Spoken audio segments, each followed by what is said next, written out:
thousands of people signed in. That's a lot, man. We won't know exactly yet. The last one got over 300 views so far. It's just 300, it'll be fine. All right, and we're live. As I make sure we go to the right spot.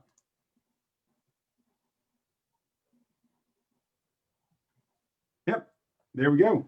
So hey everybody, I'm Ulrich. Welcome to How Shit Works.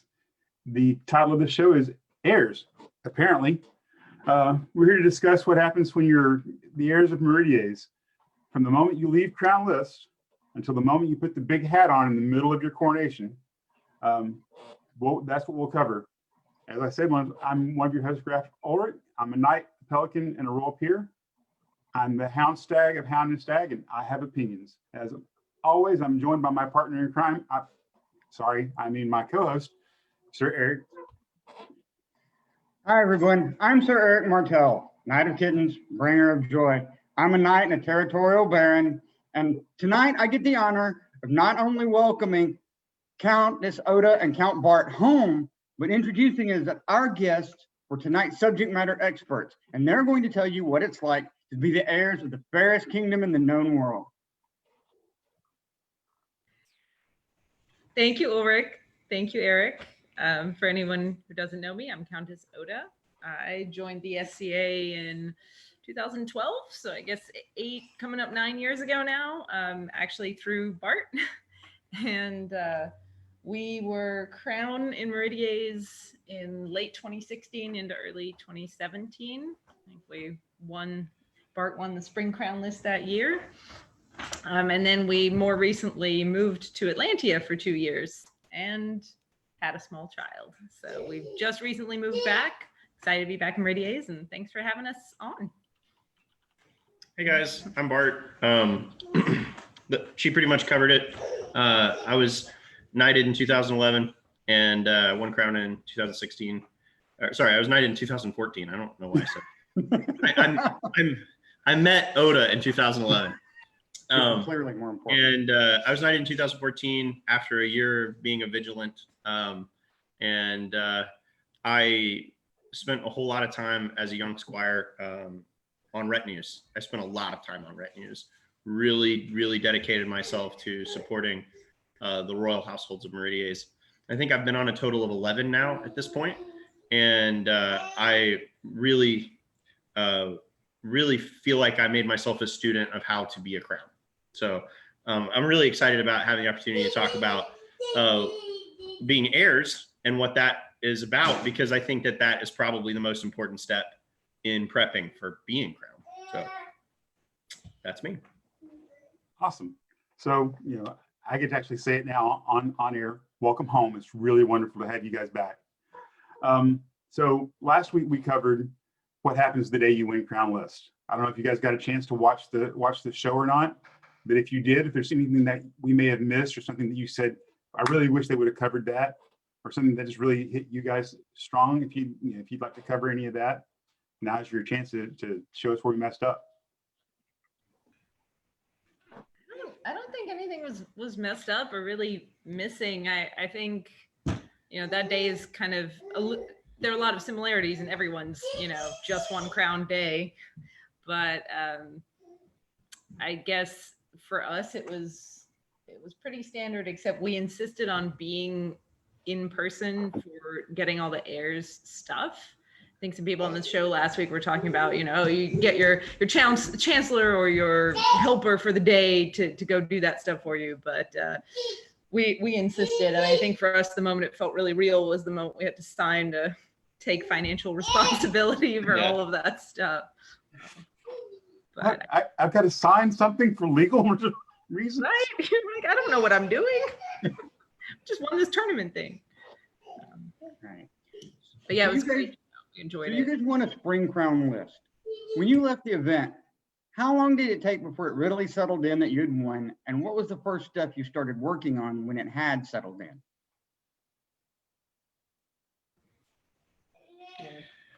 It was seeing my wife in a Knights meeting. is what it was. I mean, just being like, oh, you're here. Our dynamic in the SCA has always been really weird. Like, I'd been in the SCA for a really long time. And then when she started fighting seriously, I think you got squired after I was a knight already, right? So, Or yeah, Yeah. no, it was that fall afterwards. Yeah. so yeah, it was always really strange. You know, in our relationship, we're very much equals. Oda's more equal than I am for sure. But we're very much equals. But in the SCA at that time, you know, she was a, you know, young new squire, you know, learning to fight, you know, building relationships, you know, doing all this stuff. And I couldn't talk to her about that, you know, and then seeing her in a Knights meeting was like, whoa, that's crazy. So that was a really big moment when I probably realized that I had done it. It's funny you should mention that night to me. Yeah. So for me, the first moment it sank in, and this was actually on the day that we won Crownless, because the timing worked out that there was the Rose Tea and then there was the Knights meeting. So I got to go to that Knights meeting on that day. And for me, the moment it sunk in was I hopped up to grab myself a beer out of the cooler at that Knights meeting, and every knight in the room stood up and got a beer for me and passed it down a daisy chain to me. And I was like, oh, I'm going to have to adjust my behavior a little bit. That was uncomfortable. Like, the entire Knights meeting stopped. Everyone stood up and made sure I got a beer. And that hit pretty hard in that moment. So. And I would say the first thing that we started working on immediately was we made sure that there was a list of people to thank right off the bat. I didn't want, you know, so many people in the SCA work so hard, and it just means a lot to be thanked. Sometimes that's all it means. It's all you need, really. You know, just every once in a while, a little word of affirmation, like, "Hey, you were a good squire today. Hey, I saw your fights today. You know, and I think you're improving." You know, stuff like that. But when you're heirs and it's like, you know, drinking from the fire hose all of a sudden, that was, I think, the first thing that we did. We made sure we both had somebody near us, around us, that was a friend that could hold on to a list and a pen and pad for us and just kind of, keep up with stuff. He's excited. Yeah, and you know, we had our friend Rhonda, Baroness Rondalyn, who was there with us on the day we won and was then our chancellor. And she, from the first moment, had a pen and paper and was taking notes. And anyone who offered to help, she was writing it down. Anyone who'd made any suggestion about garb or anything like that, she was taking notes from the beginning, and that helped a lot to keep up with that kind of stuff. Yeah. Awesome. So for folks who don't know, who aren't Meridian, who happen to be watching, our heirs reigns are 4 to 5 months long, depending on which one you win. Our crown reigns, of course, are 6 months long. Mainly, that's time is for on-the-job training, prepping for your reign, awarding the kingdom events that'll happen during your reign, things like that. Getting your staff in place was where this question goes to. And how did you go about picking out your retinue?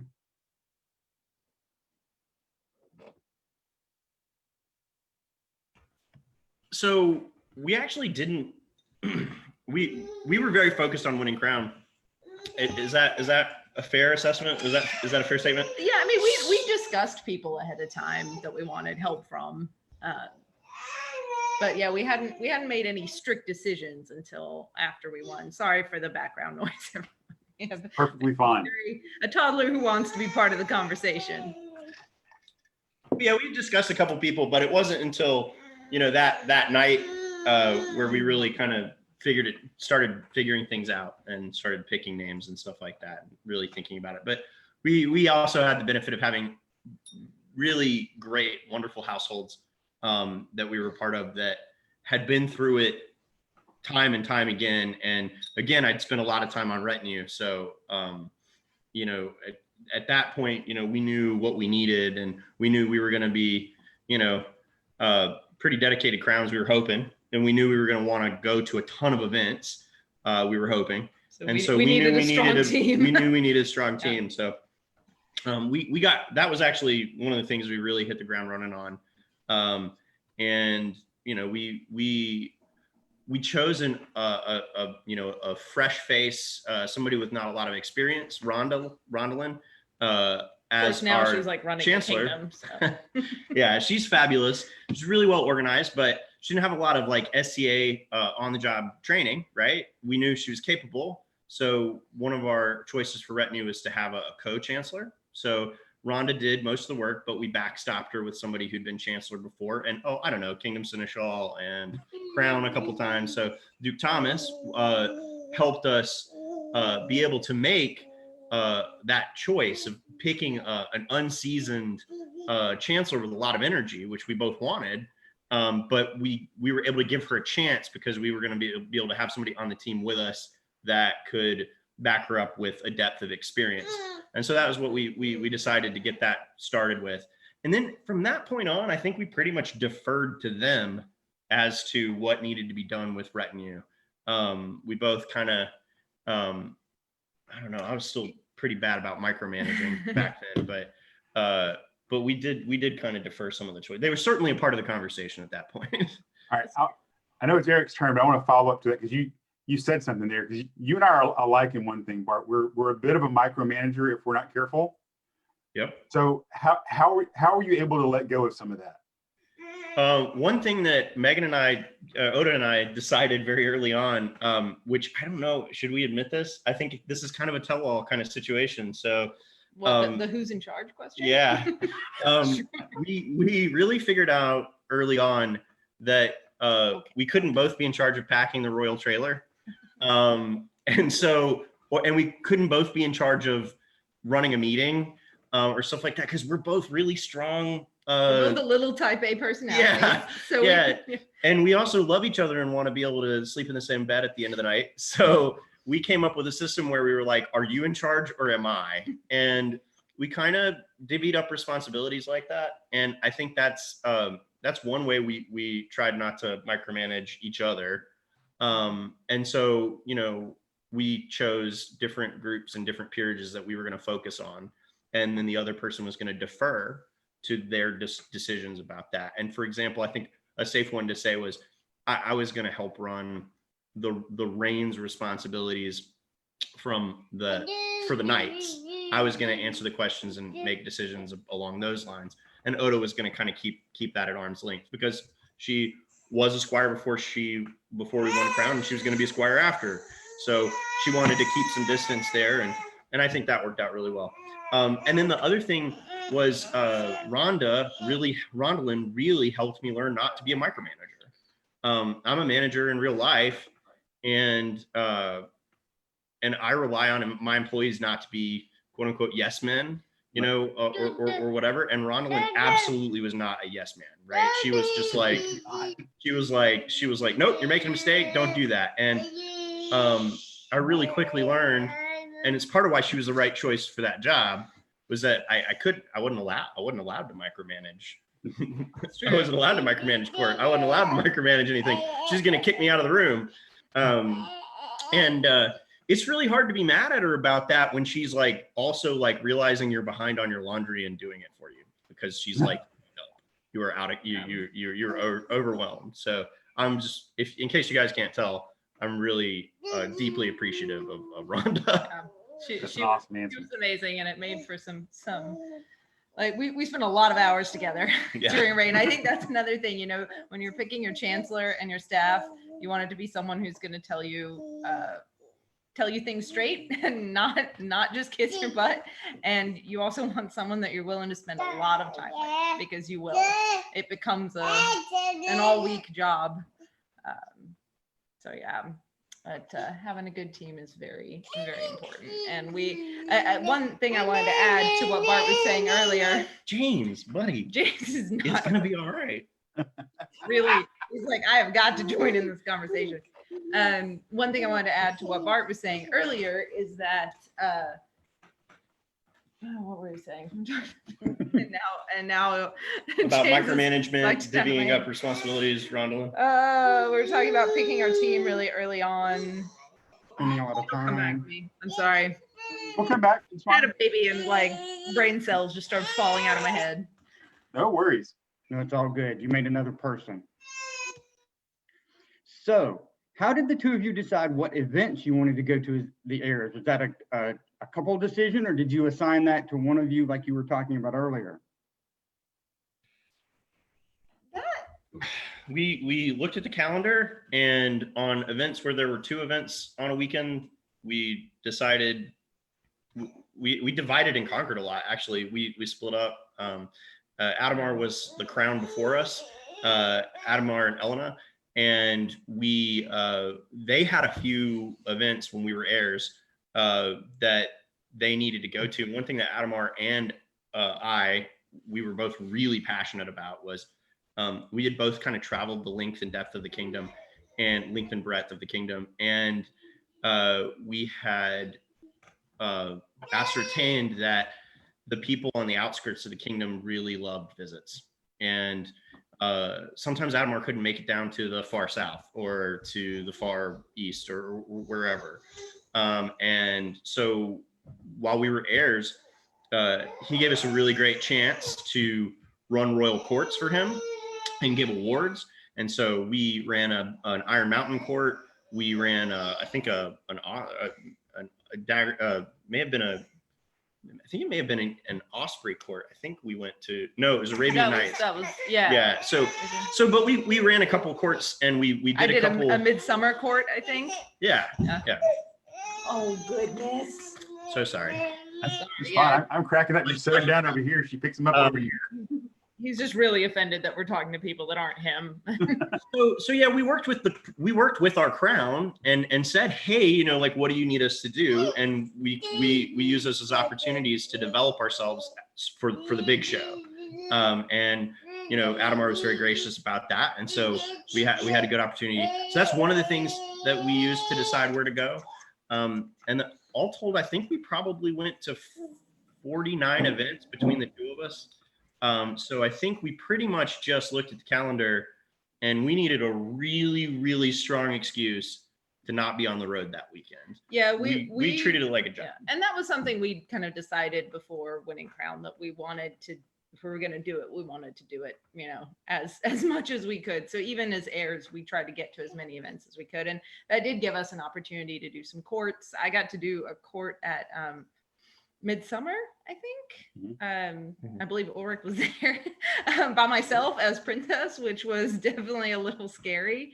But it's a great opportunity to practice while you're heirs, if you're able to do some courts for the crown, because a lot of the actual, prep work is done for you. The crowns have chosen who they want to give the awards to. They've organized getting the scrolls there and everything that you need. So it's a great time to just practice being in court and having a court presence and giving out awards without all the extra pressure of doing the background work at that time.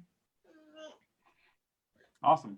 I think you guys kind of covered this before, but what did your process of actually going to events, how did that change? I know you guys talked about only one of you could load the vehicle to go to the event, but how did we all have a way of getting ready to go to an event that is rote for us, right? We've done it so many times. I know we all know to grab this X, Y, and Z, get in the car, and we're good to go. How did that change for you once you became heirs? I felt like in a lot of ways it just changed what you took to events, Right. because all of a sudden you didn't really need to pack food and drinks. That was mostly going to be provided for you.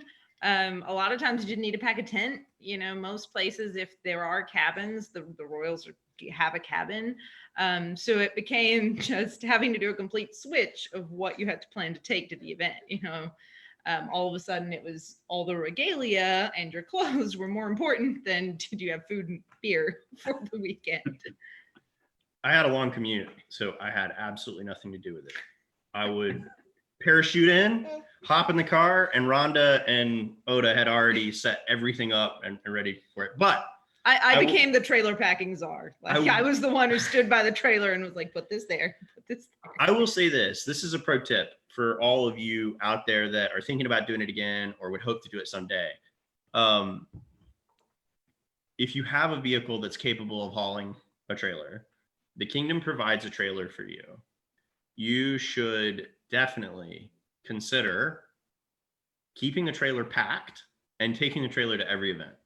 I know that sounds overzealous, even for day trips, but if you're going to do the job and you're going to do it what I consider right, and this isn't to throw shade at anybody, but I think you should be out there for your kingdom, man. I mean, if you're going to do this job, do it right. Go hard, because a lot of people don't have the privilege, and it is a privilege. So if you're going to go out there and you're going to do it hard, you're going to go to a bunch of events, a lot of events, and anything you can do to make it more efficient for yourself, the less fatigue you're going to have and the better job you're going to do for your populace. So my pro tip is get that trailer, keep it packed, make sure the clothes and everything else that needs to be washed and sorted, like clothes and dishes, are at the back of the trailer. So when you get home, you park the trailer, you open it up, you pull that stuff out, you wash it, you put it right back in, you close the trailer, and you're ready for the next weekend. I think that is really, in some ways, probably like, that was her idea. And I thought it was silly and overzealous at the time, but I wasn't in charge of the trailer. She was. And so I got to say, that was probably the best thing that we did. It saved me so much time. As heirs, I think we didn't have the trailer, but we had a larger vehicle, and I would just leave things like the thrones, the crowns, like a bunch of the regalia would stay locked in the car. And then, I would take out clothes, dishes, wash that stuff, load it back up, and just have everything ready to go. Because, on a Friday night at the end of a long work week, like, you got to get on the road, you've got to get to this event. You want to have some energy left the next day to actually, be good at what you're supposed to do. So that was a huge time saver. So what was your first event as the heirs, and what was that like for you? I think it was Black Axe. It Yeah. was the weekend after we won Crown. It was a Black Axe, so an Iron Mountain event. It was hot. It was very hot. I was supposed to co-autocrat that event, so I was a little pissed because that's I was suddenly right. not allowed to help out or do anything. And I had been planning for that. I'd been helping plan for that event for like literal months. I think I was supposed to do breakfast at that event. Yeah. And everything got taken away from us. They're like, you can't touch it. But I think it was just a little overwhelming at that point. That event, we did court at that event. So one weekend we ran the court at that event, and we sat through a magnificent but very long feast. It was a little bit of a trial by fire a little bit. Yeah. Oh, Yeah. I'm sorry. Some more tell-all stuff that I probably shouldn't say. That was so it was my first event as heir, and I had always heard these like ridiculous stories of like, well, when I was crowned, this happened to me. You wouldn't believe it. And like as to like why people need retinue, I slipped my retinue and went to the bathroom at the first event, and I was by myself, and I was urinating. And a guy pulled up right next to me in the urinal next to me and started talking crown business to me. Like, hey, I really think we needed blah, blah, blah, blah, blah, blah. I won't say who it was, but I'm just saying, if you're crown, if you're heirs, It happens. seriously, don't slip your retinue. Like, don't do that. And just like, hey, everybody else, like, don't talk to the crown when they're using the bathroom. Yeah, just give us a favor. Just give us those like 2 minutes of peace and quiet, because it's rough. Because you're on call all the time otherwise at an event, Because not like when you have a child and then it's, totally fine. That event was good in some ways because Iron Mountain was doing our coronation as well. So we got a chance to talk with quite a few people about coronation plans and go ahead and get the ball rolling on some of that, which was really nice. So it was good from that perspective, but I remember it being a very long day and very tiring because it was such a, we won the week before. We spent the whole week planning and, planning for coronation, planning for garb, planning for all this stuff, and planning our retinue. And then we had that event and it was like, we're doing court, we're doing, we're spending the whole day planning for coronation. So it was overwhelming and exhausting. But also it was our first chance to give awards to people, which really, I'm sure you'll talk about this next week when you talk about actually being crowned, but it really is the most special part of it, and is like that made that day kind of magical right at the end. No, that's awesome. That's great stuff, especially the, getting learning that lesson early of getting caught when you go to the bathroom, because you're like, for at least for us, it was like, I mean, you want to look at the guy and go, really? Can you give me 2 minutes? All right, so Outside the bathroom. right, wait for me out there. Talk to me when I come out. So what some folks may not know about Meridies is we right now and in the past we don't pre-award our coronations and crown lists or things that happen during the reign of that'll happen during your reign as your heirs. You're usually giving out awards, not giving out awards, giving out awarding bids for events that will happen during your reign. So if you're a spring crown, you may be awarding MGT, your coronation, your crown list, things like that. What criteria did you use to decide on bids on who got what? It needed to make strong financial choice. It needed to make strong financial sense to the kingdom. As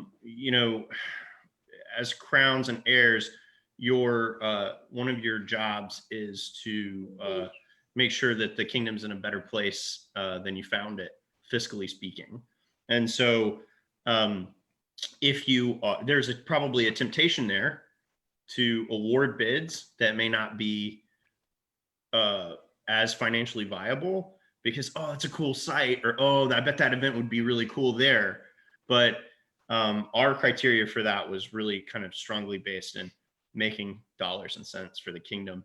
That's kind of behind the scenes. It's not fun. It's not, It's not an exciting part of being crowned or heirs. But it's an I important found it part. kind of fun. Like I found that part kind of fun, but In a little while, I'll tell you about the time people poured money at Bart's feet and he nearly freaked out. don't do that. Do not give crowns money. That's against the rules. No, like We can't touch fortunately the we money. didn't touch it. We didn't touch it, but yeah, don't do that.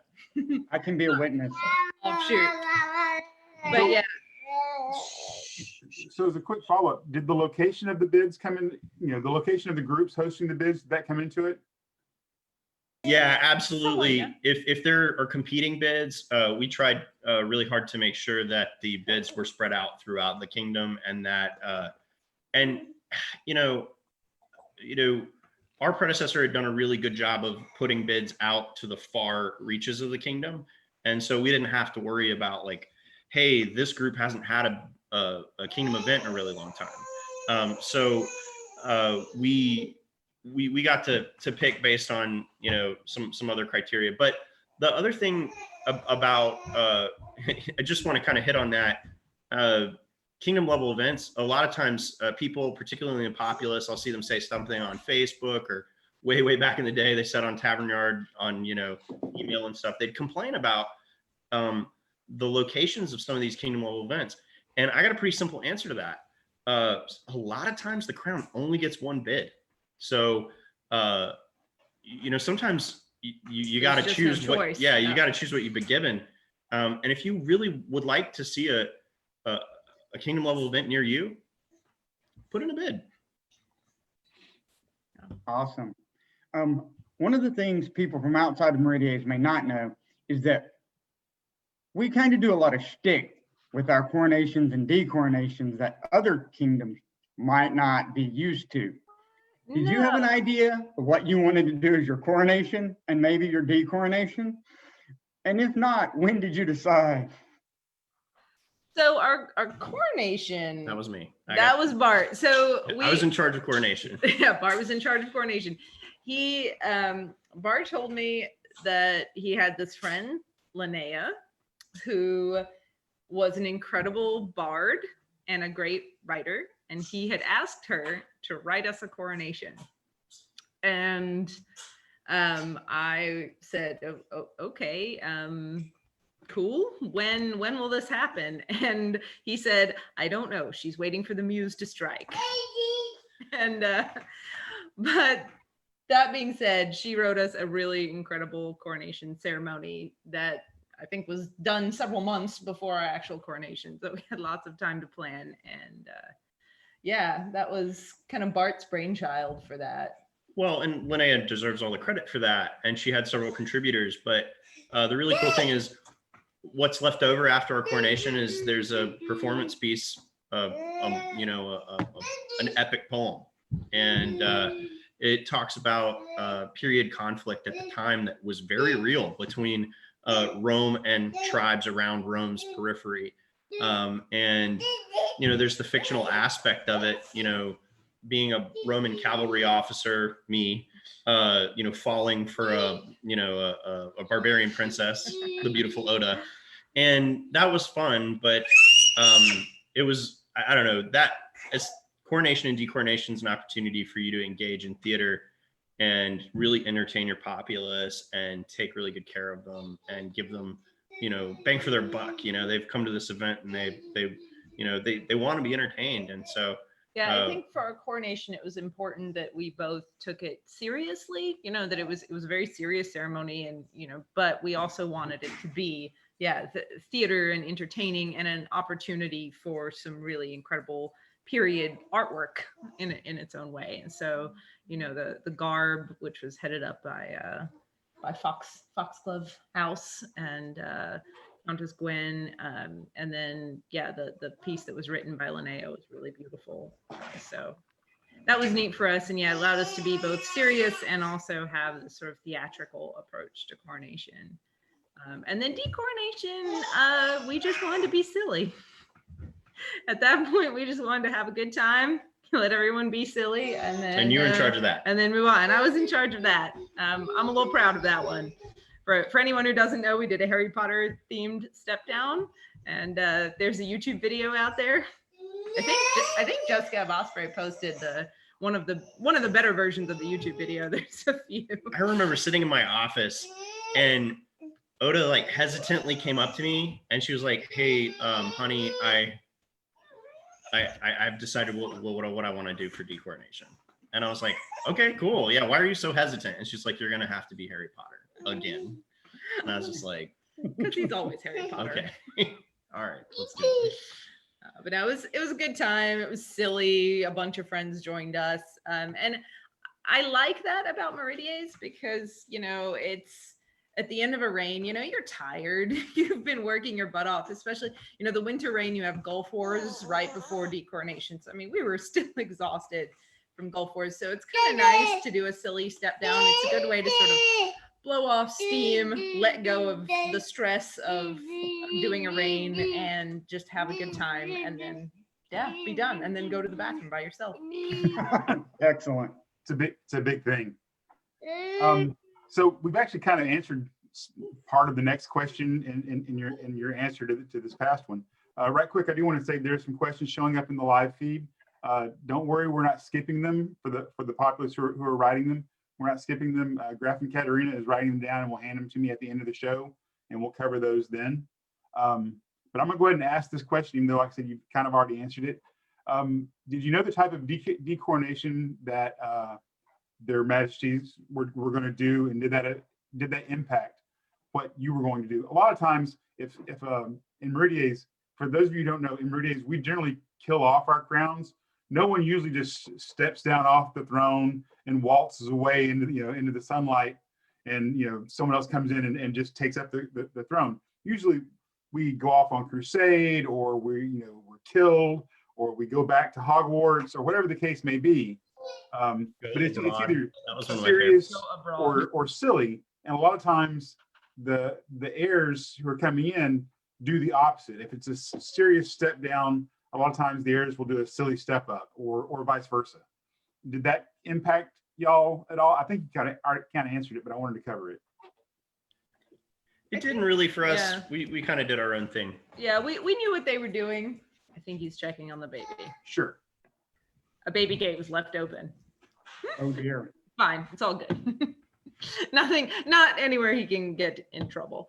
But no, yeah, we had kind of planned what we wanted to do somewhat separately, and we knew that we wanted to do a pretty serious coronation. So I think they ended up doing a pretty silly step down, and that was fun and lighthearted. But yeah, we had kind of planned out what we wanted to do separately from that. But yeah, a lot of people will, plan out with the crown something that sort of flows from one into the other, and that can be really cool too. So when the two of you, but you can speak for Bart, we all know, when you were deciding on your crown list, when it came time for that, how did you decide the bid for that, the format, and how you wanted to host it? So as far as deciding the bid, I don't think we got a lot of bids for that one. I think we had spoken pretty early with Gladenfeld, because I believe Gladenfeld did it. Yep. Naz was the autocrat for that. No yes men. No, yes.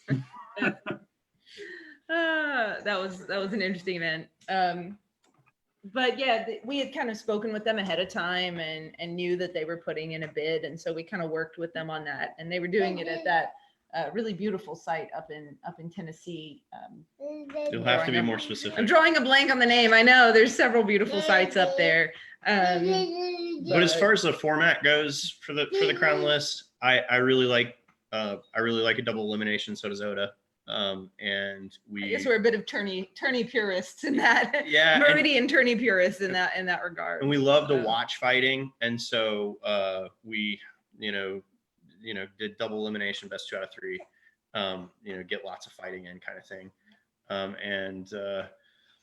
We also wanted to randomly draw the pairings, so we did that the night before and put it out on Facebook.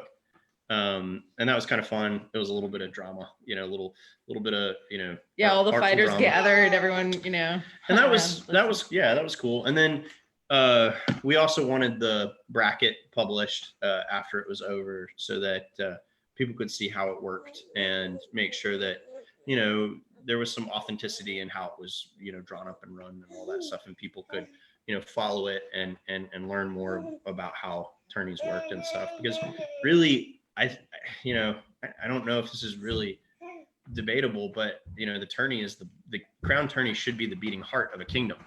And I think the more that we know about that, the better it is. That's why I really like y'all's show, where you're breaking down the crown tournaments of Meridies over a long period of time.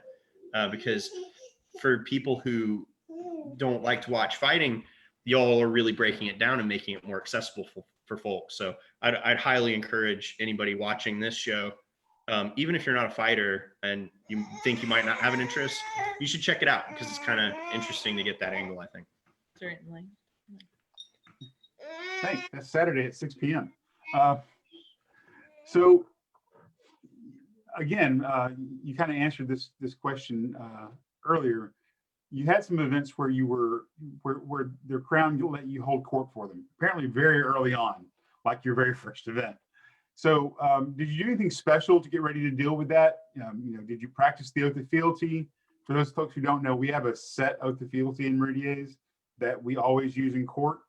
Did you guys practice that ahead of time? Did you just, had you done it enough by then that you just knew it? What other kind of things did you do to get ready to hold your first courts?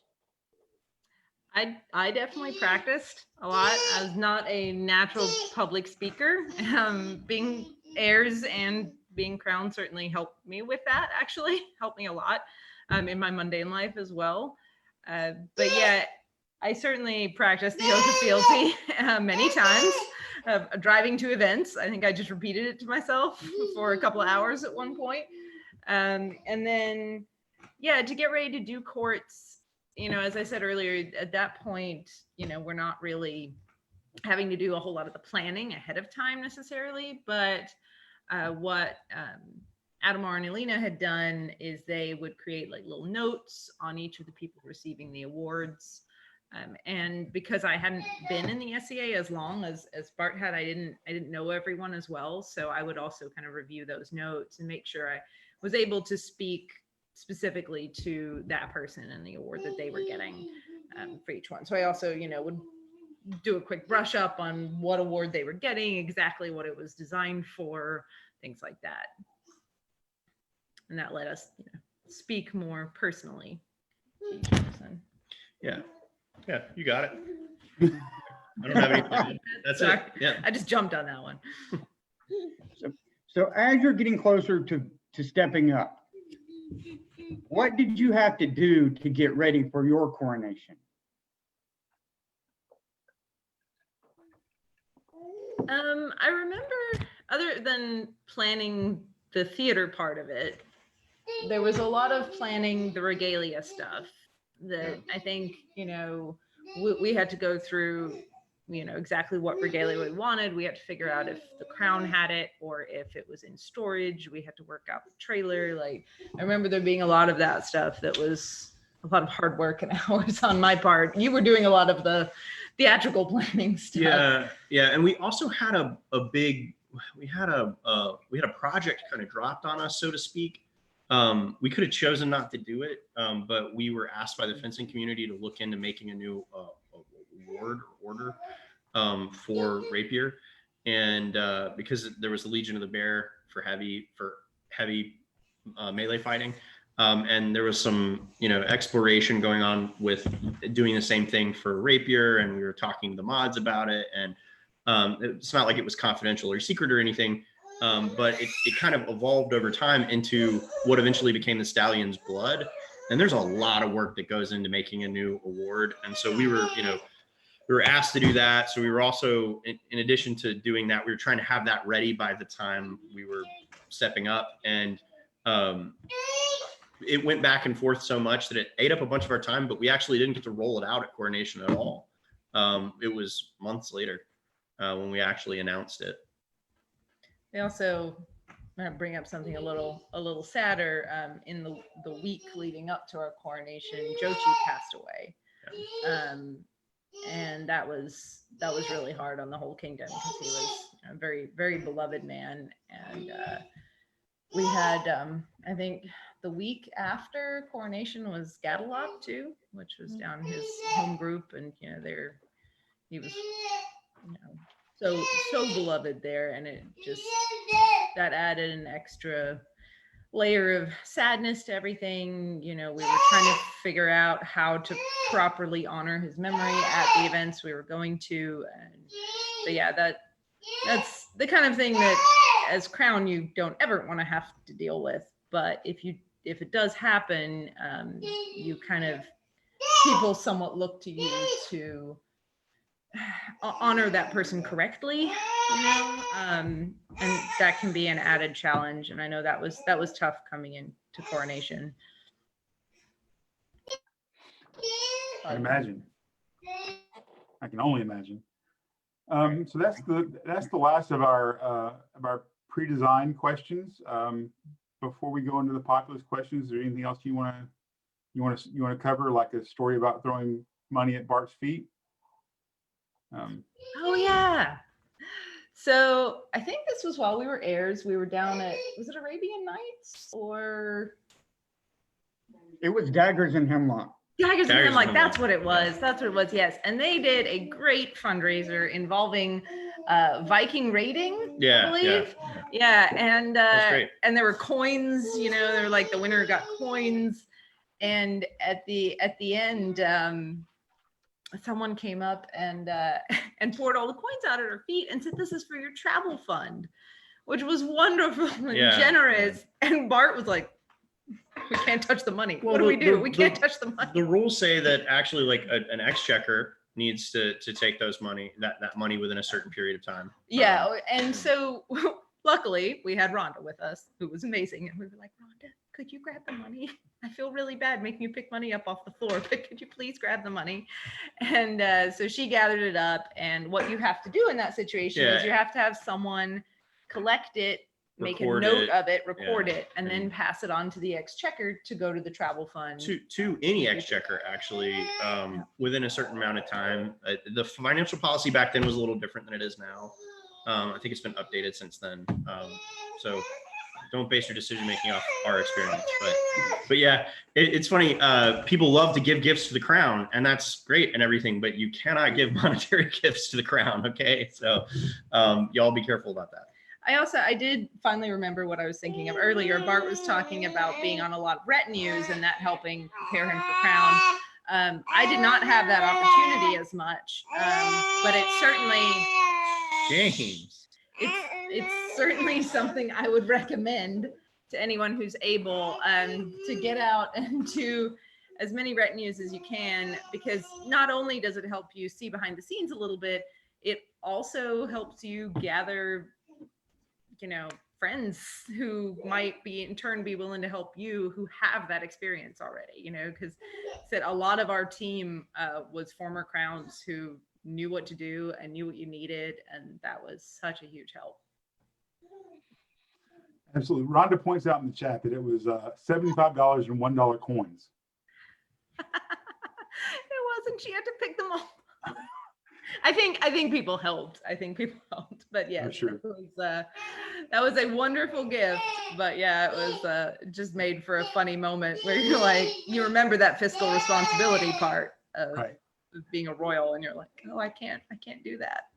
I can't speak from experience. It's also off-putting when you get home with a gift that you got and someone's giving you a little box or something. You're like, oh, this is great, thank you so much. And you get home and you open it up and it's full of cash. And you're like, ah! I can't touch the cash. I didn't know it was here. Exactly. All right. So before I go into the populous questions, Eric, do you have anything? I just want to say, for anyone who wants to know the Hollywood story version of that money, come see me at some point in an event, have an adult beverage, and I will give you the low down. That was a very fun event. Yes, it was. It was a great time. That's awesome. All right. So for folks who don't know, we make an event page for each one of these shows, and there's one post in that event page where we take populous questions. So in the future, if you want to have populous questions that aren't done during the live feed, that's where you go to put them. So the first question is, how much do the Royal Majesties confer with their Highnesses on decisions during the reign once you guys become heirs? How much did their Majesties confer with you? And what happens if you disagree? We all understand that the Crown's word is law, but how do you deal with that?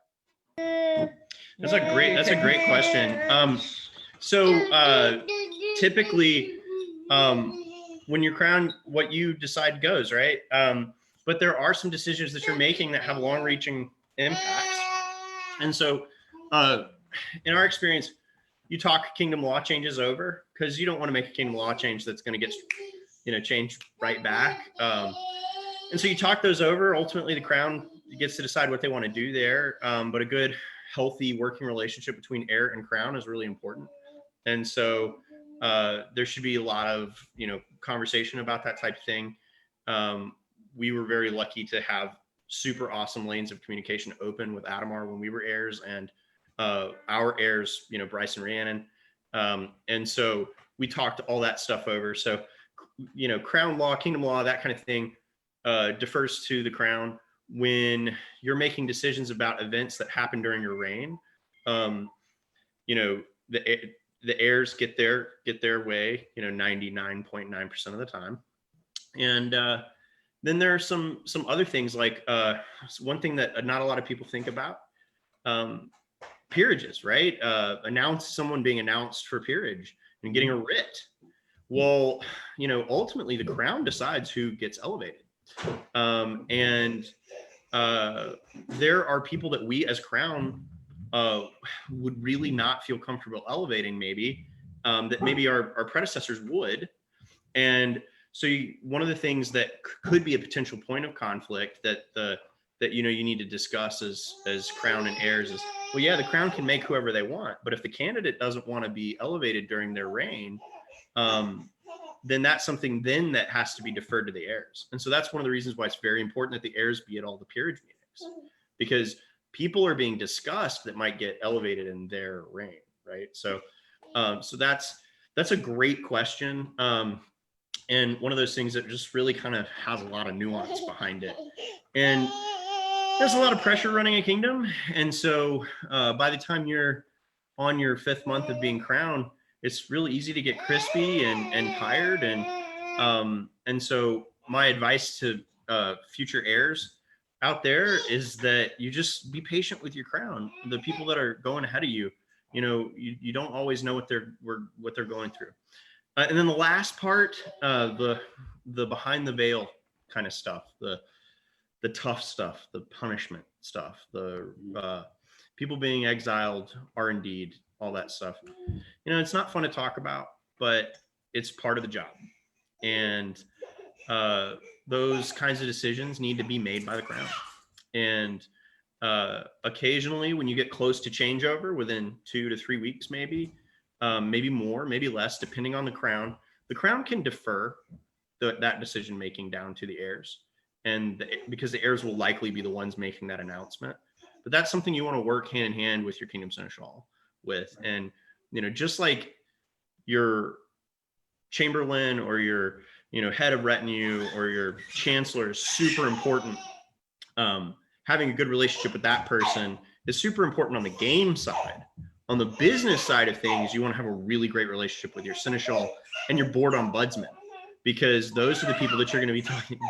And your exchequer and your, you know, all of your kingdom officers. But you don't want to micromanage your kingdom officers. You want to go through their boss, and that's the kingdom. And you want their advice, you know, on a lot of decisions. Yeah. So as far as the heirs and the crowns and, you know, what the decision making happens there, you know, ultimately with R&Ds and stuff like that, with punitive actions and things, it really just depends on the timing. But it's mostly the Crown makes that decision and the heir doesn't. The heirs don't really get input. And as far as like how to resolve conflicts, by the time you're Crown in the SCA, you should hopefully know how to resolve a conflict between yourselves. There are mechanisms in place on how to resolve a conflict that gets out of your hands, right? But between Crown and heir. But really and truly, you don't want to be bringing that stuff to the board of directors and to the you know, society seneschals and people like that. You know, you're really almost always best off in the SCA resolving conflict on your own. I know you might feel the strength of your conviction and you're sure you're right, but man, like don't be bringing the bot into stuff that you don't want everybody to get hit by the same hammer with, because they don't have a large, you know, selection of tools there. So, you know, really, I would highly encourage, you know, everybody who's a future heir or Crown to really seriously, especially when it's something consider like resolving things yourselves. Like a disagreement on, you know, calendar changes or, you know, things like that often come up as Crown. So James thinks this part is hilarious. He's right. He's absolutely correct. Things like that are just disagreements on SCA politics, you know. Right. Those are things that are good to just work out and talk with each other about, and, you know, have good communication between the heirs and the crowns, because not only can you work through any disagreements you might have, you can work through potential law changes. You can also learn a lot from them. I mean, I think one of the biggest things we just got from the Crown that preceded us was a really good method for looking at all the award recommendations and deciding what you want to do and communicating about scrolls and stuff. Like, they had an amazing system for that, and it ended up being really fantastic for us. So just keep the channels of communication open no matter what with your Crown, if you can. Absolutely. Excellent. So you answered earlier kind of how you picked your chancellor. You answered that earlier. How did you go out picking the rest of your staff, the rest of your entourage, your travel coordinator, your head of entourage, all of that stuff? How did you go about that process? Yeah, we really talked that over with Duke Thomas and Baroness Rondelin, and really just made sure that it was people that they were comfortable working with, and people with some experience. Yeah, and they kind of took it from there. You just, you know, I mean, we didn't. It's not that we didn't put a lot of care into it. It's just, you know, we had a lot of friends that wanted to step up, and it just made the choice easy. You know, it's like, oh yeah, this person, closest person, let's have them do that job. Yeah, we were lucky that a lot of people stepped up and volunteered for specific things, and we're like, hey, I could do this for you, and we were very grateful for that. And also, as far as like our overall retinue, I think we created a Facebook group, and we're like, if you're interested in doing retinue, sign up, because we wanted, or at least I wanted to not. I wanted a scheduled retinue, so that people knew when they needed to be there and knew when they could leave. Because for me, doing retinue, I really like that, because then you don't get stuck in that, oh, I'm with the crown until unknown time, and I don't know when I'm going to get to eat or anything like that. So we ended up with a large group of people who were willing to take retinue shifts, and that was really wonderful, because not only did people not get overworked at events, except maybe Rhonda, because she was always on, not retinue specifically, but she was always doing something for us. But as far as other people, they didn't get so burnt out. And I also I love that I got to meet a lot of people that I just didn't know very well. I got to actually spend time with them when they were on retinue, and that was really nice. Awesome. Bart fought us on that a little bit, but we won. So if Bart was here, I was going to ask him if he also wanted a scheduled retinue. Oh, he definitely did not want a scheduled retinue. Like I said, I've been on a lot of different retinues, and some work like well-oiled machines that have, strict, the trains must run on time kind of thing. Like all the little, you're going to be here at 4:45. And I've been on other retinues that were a little more easygoing than that. And I think it's just like what type of person you are and like what you kind of like jive with. And I'm happy to work in either retinue because you're crown and your hard job, right? You're doing a hard job. But my personal preference was always the crowns that were a group of friends, and they were like, hey, I'm gonna head to court. Who wants to stand? You good? You want to stand? Yeah, let's go. I really jived with that a lot and liked that and thought, hey, that'd be really great. But Rhonda and Megan were 100% right. As a matter of fact, people get friends gets overworked and exhausted at the end of a 6-month reign, especially when you go to events every weekend. As a matter of fact, Rhonda called my bluff one day and was like, oh, you're not going to approve the schedule, then you don't have to have a schedule. And I was like, oh, okay, I don't have to have a schedule. And she's like, nope, you can do what you want. You're the crown. Go ahead. Didn't you end up sleeping in someone's trailer that night? And I went to sleep in our truck that night. And I sat there in the freezing cold thinking, Rhonda and my wife were right, and I am not a wise man. I'm not going to argue with them anymore about this kind of stuff. So yeah, I got my just desserts on that. And future heirs out there, definitely listen to your chancellor about how retinue should be scheduled. Turns out they're talking to the retinue, and you're not probably. So. And they're also the ones having to organize it all. Yeah.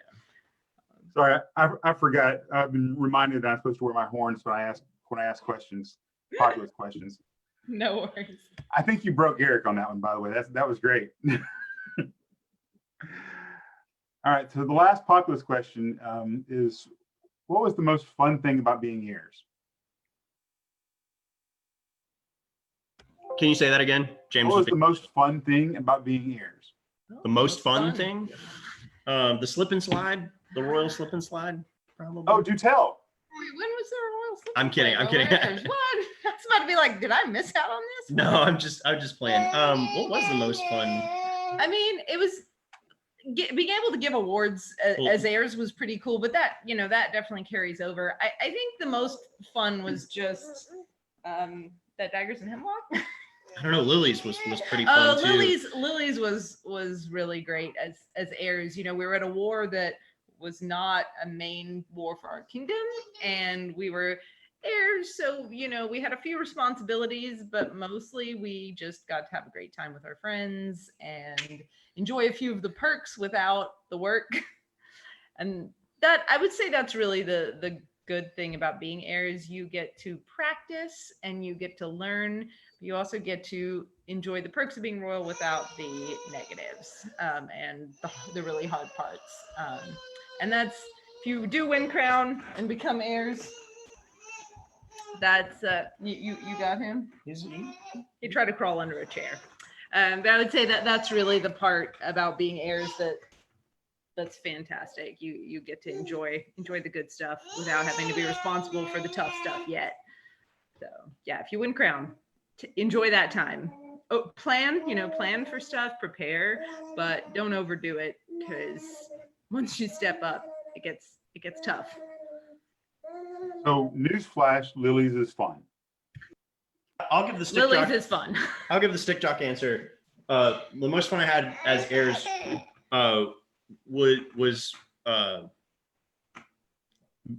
pickups, and it's because Oh, I actually enjoyed pickups as airs too. We got to fight a lot as airs that we didn't really get to do as much as crown. I particularly liked pickups because everybody knew that I was fresh off winning crown, and when I went to a foreign event, out of kingdom fighters could see the quality of our fighters based on my fighting, and I perform well under pressure, I like to think, and I got some great fights from people who really wanted to see what Meridians was about.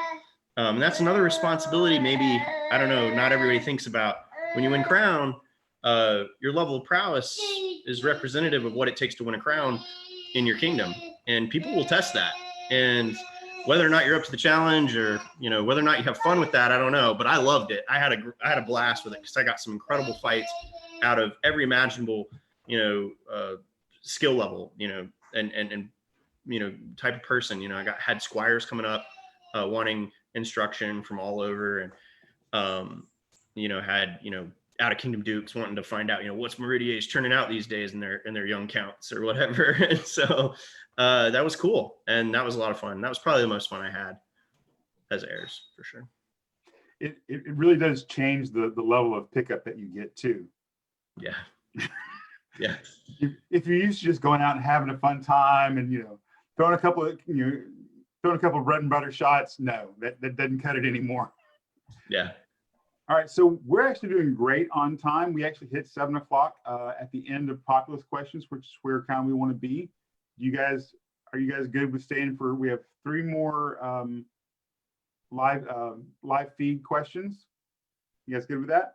Yeah, I'm good with that. We're probably gonna trade out because he's getting. Oh, sure, absolutely. You Most guys of have been great dealing with. And I'm sorry to I'm everybody. listening.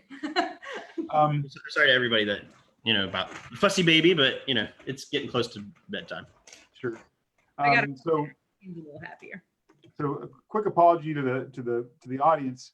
Normally we would have these questions split up, and I would have done one set of the Populous questions, and Eric would have done the other, but we had a technical difficulty there. My apology. I have all the Populous and the live feed questions.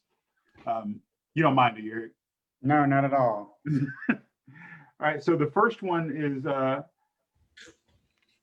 how would you describe the distinction between the role of heirs versus the role of the crown that you take on later?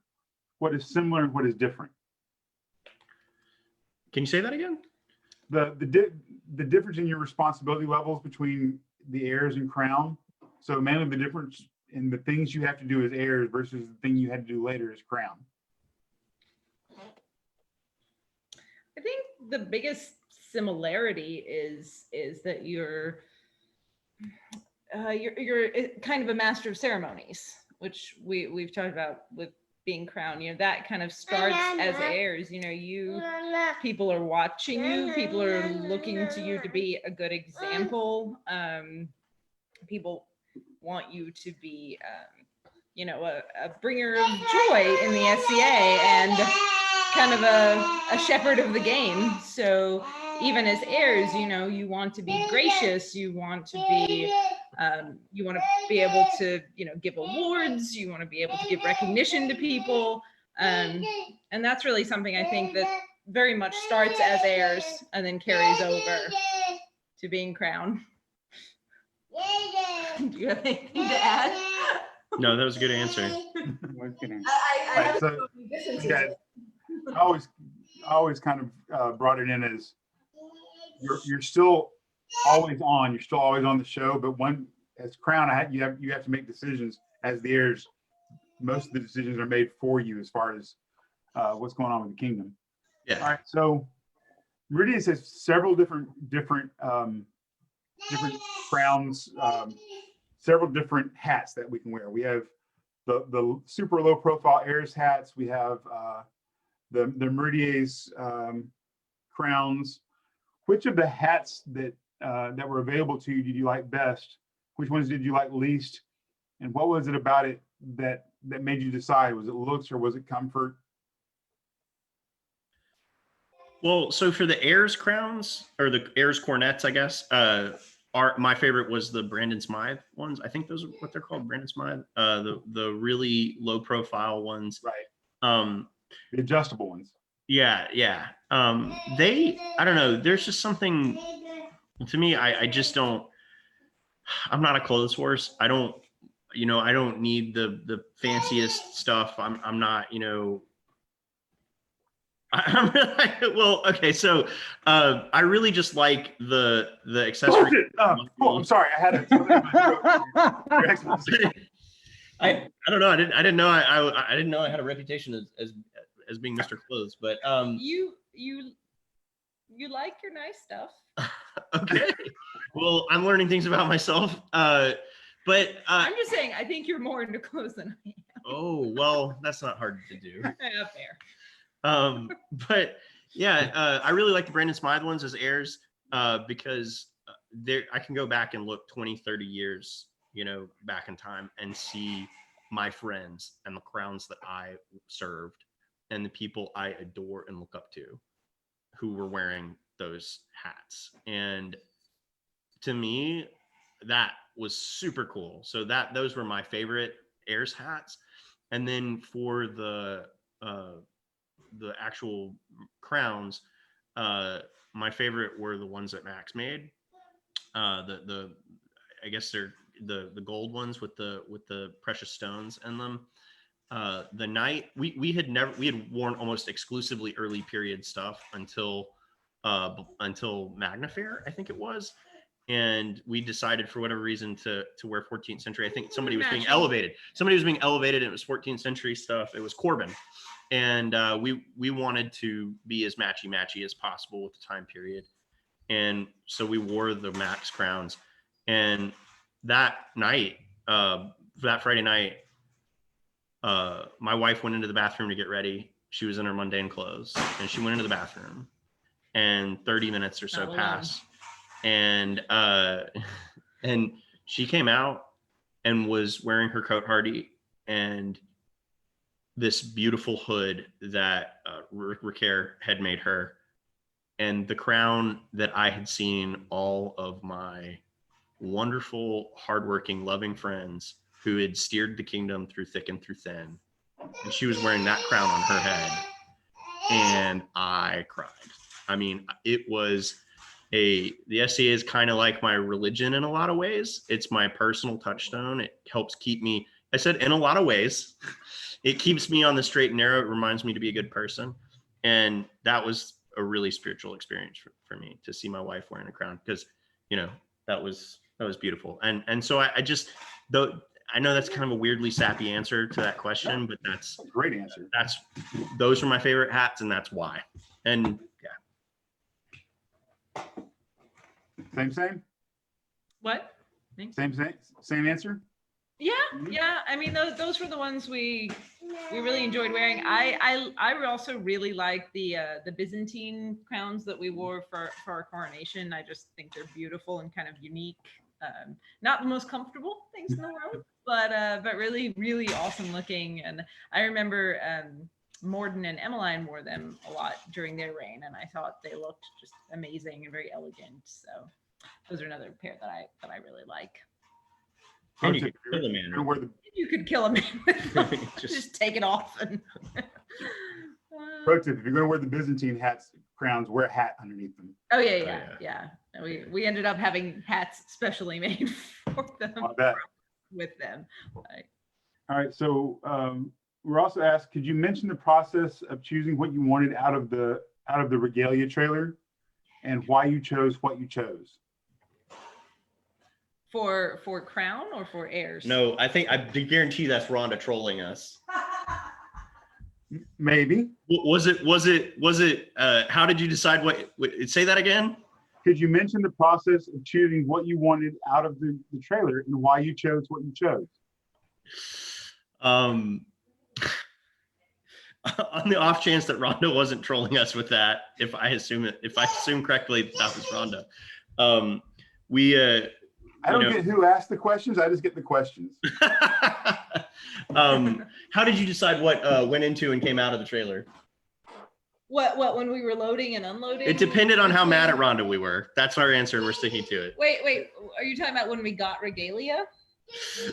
What went to and out of the trailer? How did we at events? Yes. Oh, okay. It was very much just what we needed. I mean, if it was, yeah, it's fine. It was very much what we needed. So, if it was a day trip event, it was mostly the court prep stuff. So it would be the big tub of all the different regalia, the scrolls for that event, our garb for the day, and then like our bags that we took with us, our retinue bags with, chapstick and a bottle of water in it, the essentials. So yeah, and then for bigger events, yeah, it all just depended on what the event was and how much we needed. At the very front of the trailer was the Kingdom Pavilion that only had to come out a few times. So I very carefully packed the trailer so that things were towards the back that we're more likely to use more often, and then towards the front, stuff that didn't need to come out as often. There's a lot of stuff in the Kingdom storage, and there are a lot of artifacts that are held there. And when you're, early on, you get kind of a menu of what, what thrones you want, what crowns you want, what regalia you need, what kingdom property you want to use for your reign.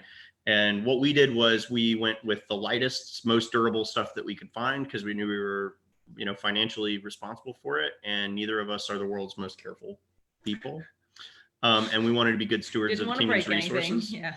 And so some of those thrones are really delicate and have required a lot of repair work over time and stuff like that. Yeah, so I think we went for we want some strong thrones. If the question was, how did you decide what kingdom property you checked out, we just went through that, and we're kind of very careful about, making sure to pick the things that were the right decision for us.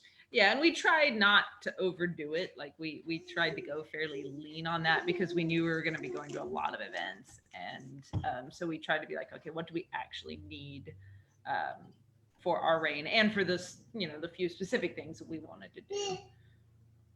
But yeah, you get a big checklist to sit and go through and kind of pick things out, and it involves a lot of like calling people and being like, hey, this thing's listed as this, what is that? Because there is some stuff on that list that I don't think anyone's used in a very long time. So that's fair. So on a personal note, would you guys suggest buying a brand new truck for when you win Crown?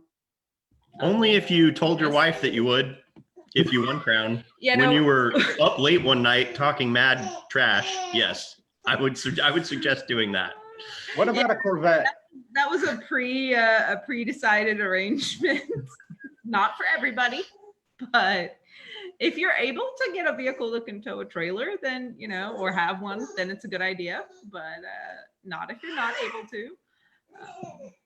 And honestly, our Meridian, this is on a little sidestep, but our Meridian travel fund for both heirs and Crown is actually quite generous.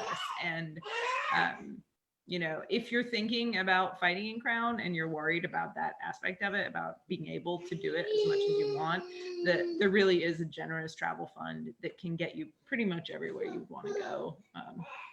Maybe not to we did, but it can, it goes a long way. So it is helpful, but if you do 49 events during your time, it won't cover that. You're definitely going out of pocket for that. Yeah. So you ended up out of pocket. You have to do 49 events. So I think that's a pretty standard statement. If for Crown, if you travel a lot, you almost always end up out of pocket at the end, but you really have to try. All right, so that's the last of our live feed questions. I don't think we have any others. Turns out the last question was from Rhonda, and it was she meant when you choose as heirs what you wanted for your reign.